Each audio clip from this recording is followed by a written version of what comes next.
lebih pembangkang daripada iblis. Iblis itu dia tidak mau mengakui, atau sederhananya dia tidak mau menyembah, tidak mau mengakui Nabi Adam atau kelebihan dari manusia. Tetapi dia tidak mengingkari Allah. Tidak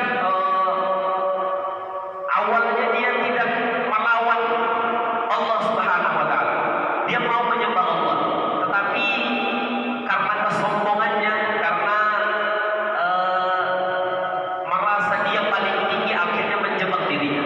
Sementara orang-orang yang tidak mau sholat atau tidak mengerjakan sholat, maka dia tidak mau menyembah Allah Subhanahu wa taala. Tentu kita harus menjaga, memelihara diri kita dan anak keturunan kita bagaimana bisa melaksanakan sholat dalam kehidupan ini.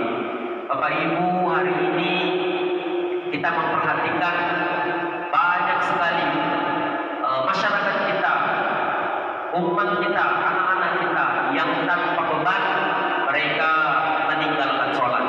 Padahal dalam konsep fikih itu tidak ada sedikit pun peluang kita untuk meninggalkan sholat, kecuali ibu-ibu yang mendapatkan kemuliaan dari Allah Subhanahu wa taala. Kalau apa-apa kado, ndak masobo ayi diberikan rukhsah dengan cara tayamum. Dan dalam perjalanan jauh diberikan lagi rukhsah di jamak atau di kosan. Tidak ada peluang kita untuk meninggalkan sholat dalam kondisi apapun. Kemudian yang keempat adalah tidak takut kepada siapapun kecuali Allah Subhanahu wa taala.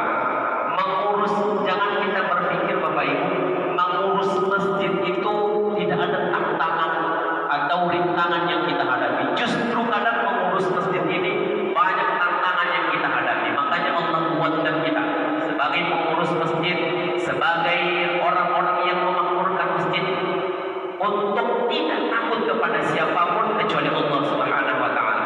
Anaknya pikir kan, ketika dibuka program makan berbuka itu banyak tantangannya. Yang bagian makan bersama itu orang-orang ayu, orang-orang lebih tak tepat sasaran dan lain sebagainya.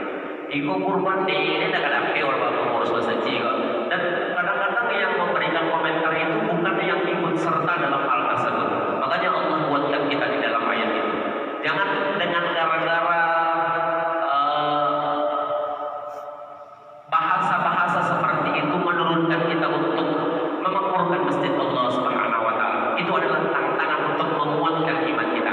Inilah yang diharapkan orang-orang yang mendapatkan petunjuk. Demikian yang dapat kami sampaikan. Mudah-mudahan